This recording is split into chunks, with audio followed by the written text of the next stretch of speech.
Welcome to So Darn Fun. I'm Carrie and this is a channel all about clothing alterations and other fun sewing stuff. Today is about some of that other fun sewing stuff. Cute flutter sleeve I'm going to show you next, so don't move a muscle.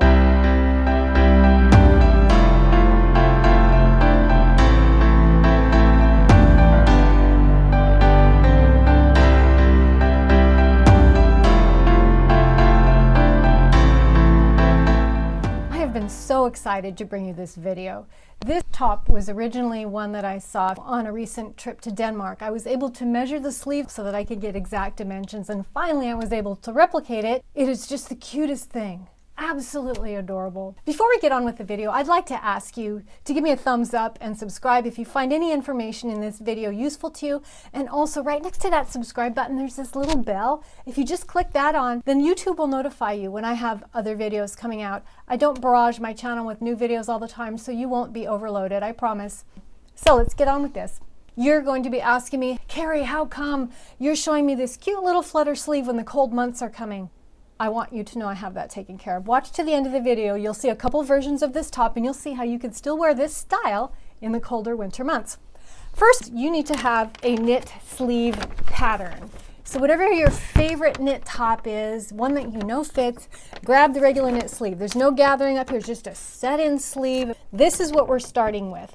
And it's not going to look anything like this by the time we're done with it, but it's not hard. Just stick with it and watch. Let's get on to the table. The first thing that you need is a copy of your knit sleeve pattern. One that is not gathered at the top, but that just fits right into the armhole without any tucks or gathering. And you need a copy. Don't take your original because we're going to be slicing and dicing this up, and we want to make sure that you're not going to ruin something that you might need to use later. And you need two big, large pieces of paper. I've got them stacked up on each other right here. And the first thing that we're going to do with our paper is make a baseline here. This is just going to be for us when we spread our pattern pieces out, we have something to line them up on. So just going to randomly choose a location toward the edge and then just draw a long line.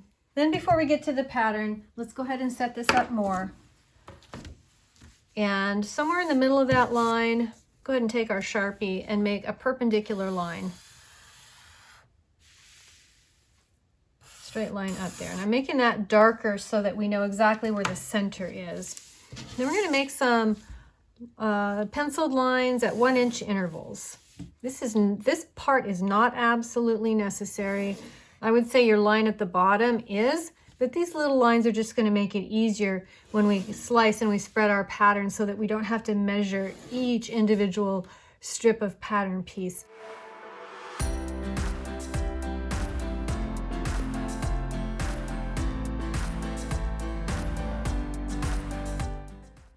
Now we get to our pattern. The next thing that we want to do is make sure that you have a notation where your notches are going to be. Mine are about right there, and my middle point of my shoulder is right there. Now you might notice that my pattern is exactly the same front and back. If I am to fold it in half, you can see it's exactly symmetrical front and back. Yours might look a little different. Yours might have part that goes a little bit higher on one side and lower on the other. That's okay. Just make note which is the front and which is the back.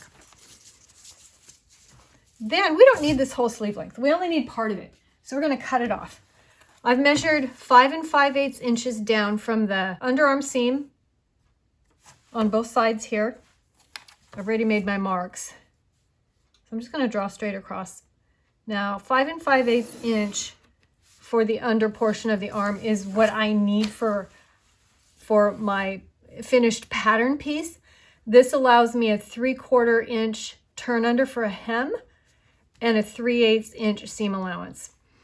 That's going to give me about a 4.5 inch drop under my arm. That's what I want. Now later on we're going to shape this, but for right now this is where we're going to keep it at. Just cut this bottom part off.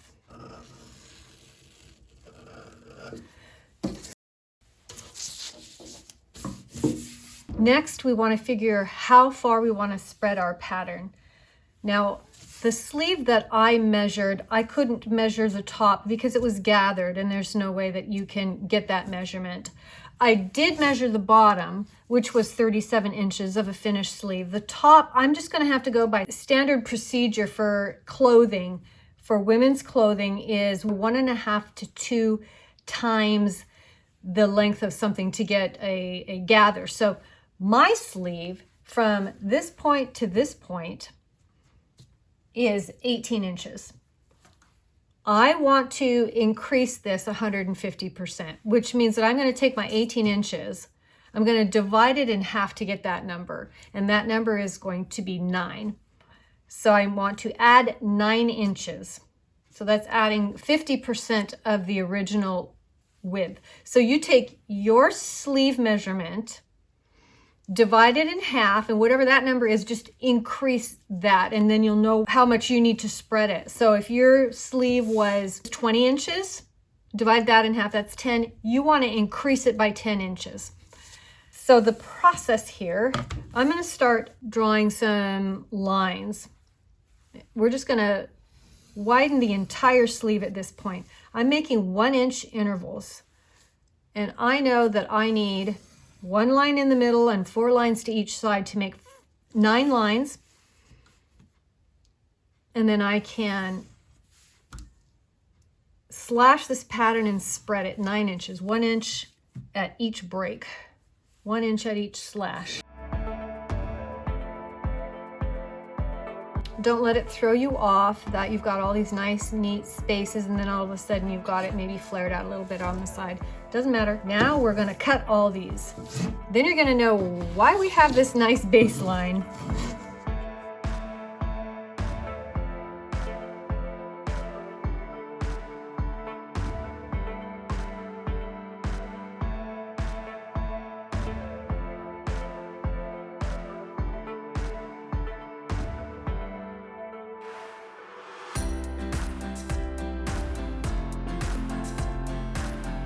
All right, now we've got them all cut. They were misbehaving and curling up on me, so I just put some rulers on top. Now the taping part. Let's take our middle pieces.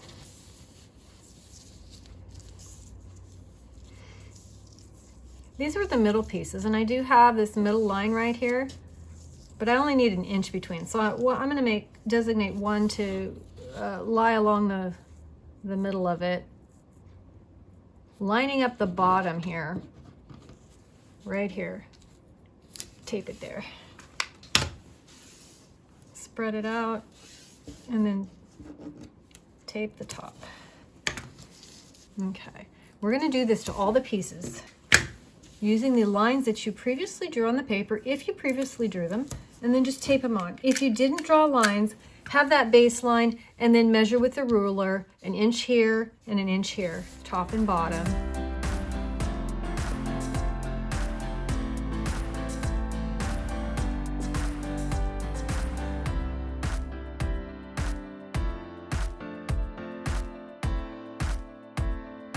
There, now I've got that taped down.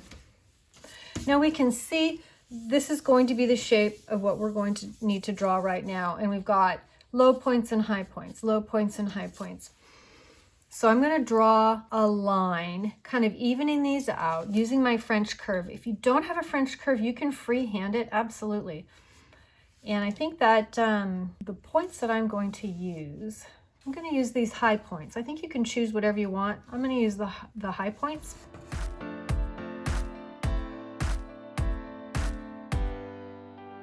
It doesn't have to be exact, because when you're done, you can even this all out.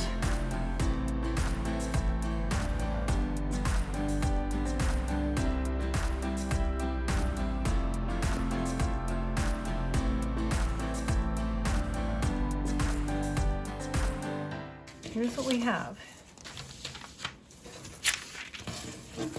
Get rid of these.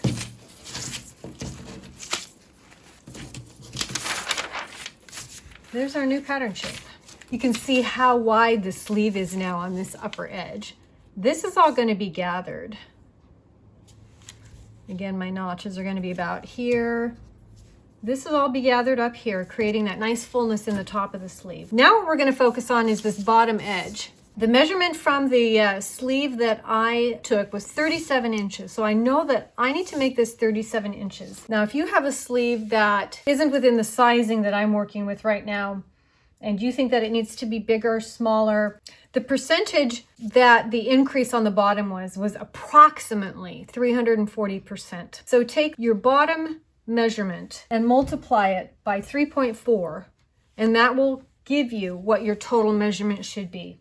So we need to spread just the bottom of this pattern so that it equals 37 inches from point to point, but we don't want to touch the measurement on the top. But before we do that, I also know that the sleeve is not straight across the bottom, it curves up. So I know that I need to measure down the middle 9 1/4 inches. So I'm going to fold my sleeve in half so I get that center point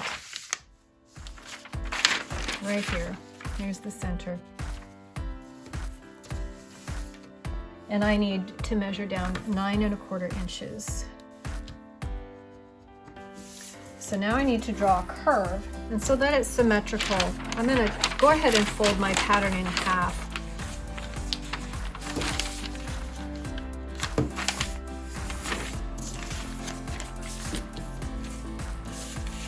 And I will use my French curve, or I can freehand it and draw a nice curve here. So when I cut it, it will be the same on both sides. That's what we want. Now, I know I want this to be 37 inches, and I need to start drawing some lines so that I can slash. I need to slash my pattern 15 times. I'm going to draw 1-inch intervals from top to bottom until I get 15 lines, with my middle one being up the center. I would use all those stripes I already have drawn on the other side, except that there's not one that comes up the center. And I really, really want to be sure that I have an even spread in the very middle of my sleeve.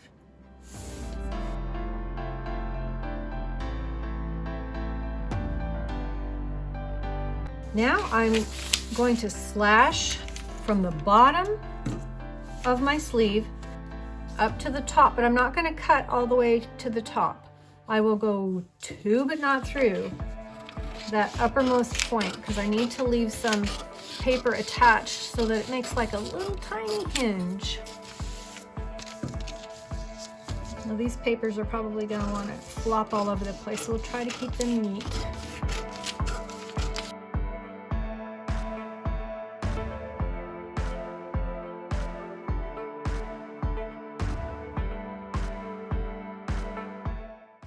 Our next step is to spread these pieces out until this edge equals approximately 37 inches. So let's start this off. I've got my middle point marked right here, so I'm just gonna maybe tape that down as a anchor. And I'm gonna measure 1 inch between these. And I've already got this figured out. If I do 1 inch between all of these, except the last two on either end, I'll do, I think, at 1 1/4 inches. That should get me to about what I want. Trying to keep the top, these are hinged, so trying to keep the shape up here smooth as it wants to lie, nice and smooth and flat.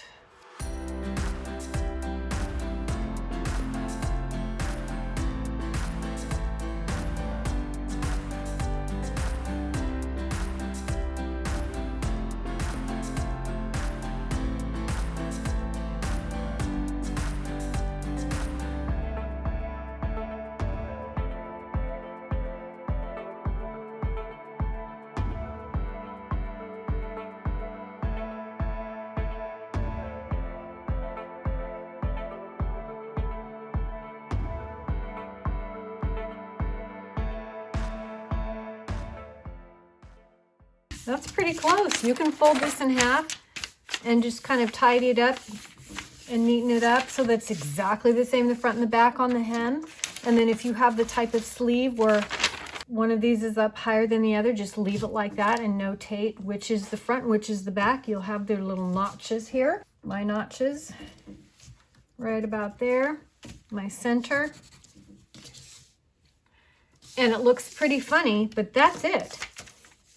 That is it. You'll gather here, 2 rows of gathering. That's your sleeve cap. This is your underarm sleeve here.